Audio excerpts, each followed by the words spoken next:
সবাইকে জানাই ঈদ মোবারক। আসসালামু আলাইকুম। নাসরিন কিচেনে তোমাদেরকে অনেক অনেক ভালোবাসা। আজকে একটু সিমাই বানাবো, তাই ভাবলাম তোমাদের সাথে ছোট্ট করে একটু শেয়ার করি।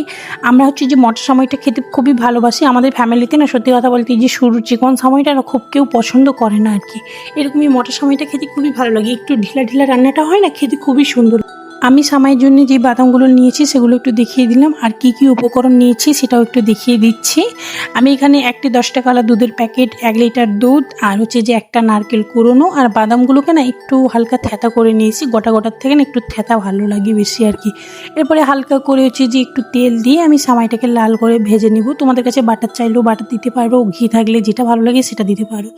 দেখতে পাচ্ছ আমি লো আঁচে ভেজেছি। লো আঁচে ভাজলে না সামাইটা খুব সুন্দর ভাজা হবে, আর একটা খুব সুন্দর কালার আসবে। হাইটে দিলে কিন্তু পড়ে যাবে। তো দেখতে পাচ্ছ আমার কালারটা কত সুন্দর এসেছে। একটু লো আছে, একটু ধৈর্য নিয়ে ভাজলে খুব সুন্দর কালারটা আসে। এবার সিমাইয়ের জন্য দুধটা রেডি করা যাক। 1 লিটার দুধ দিয়েছি, আর 500 গ্রামের মতো পানি। 1 লিটারের জন্য 500 গ্রাম পানি ঠিকই আসে। তো দুধটা খুব ভালোভাবে হাইটে করে জাল করে নিতে হবে, একটু উবাল আসা পর্যন্ত। দেখতে পাচ্ছ আমার উবাল চলে এসেছে। তো একটু লাড়াচাড়া করে নিচ্ছি। লাড়াচাড়া করার পরে আমি যে বাদামটাকে একটু থেঁতা করে রেখেছিলাম ওটা দিয়ে দিচ্ছি, আর একটা যে নারকেল কুড়ে রেখেছিলাম ওটাও দিয়ে দিলাম।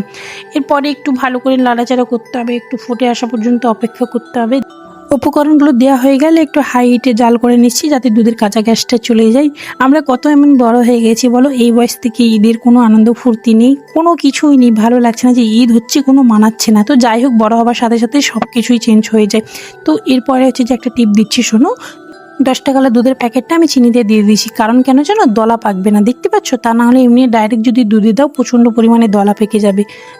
এরকমভাবে দিলে আর দলা পাকবে না। এবার পরিমাণ মতো লবণ দিয়ে দিচ্ছি। মিষ্টিতে একটু লবণ না হলে ভালো লাগে না। তো দুধটা ফুটে আসা পর্যন্ত অপেক্ষা করবো, বা একটু গাঢ় হওয়া পর্যন্ত। খুব ভালোভাবে ফুটে গেছে দেখতে পাচ্ছ আমার। এরপরে আমি এতে সামাই, ভেজে রাখা সামাইগুলো দিয়ে দিচ্ছি।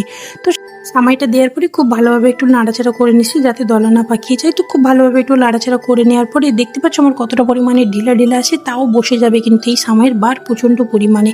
তো একটু ঢিলা ঢিলা রাখবে, তা না হলে কিন্তু বসে পুরো চাপচাপ হয়ে যাবে ক্ষীরের মতো। জাস্ট একটা দুটো উবাল আসলেই গ্যাসটাকে বন্ধ করে দেবো। সিমাইটা কিন্তু বেশিক্ষণ ফোটানো যাবে না, ফুটলে কিন্তু খুব বাজে খেতে লাগবে। একটুক্ষণ ফুটিয়ে নামিয়ে দিবে। তারপরে ফ্রিজে রেখে দিয়েছিলাম, নিজের জন্য একটু সার্ভ করছি। ঠান্ডা ঠান্ডা খেতে খুবই ভালো লাগে।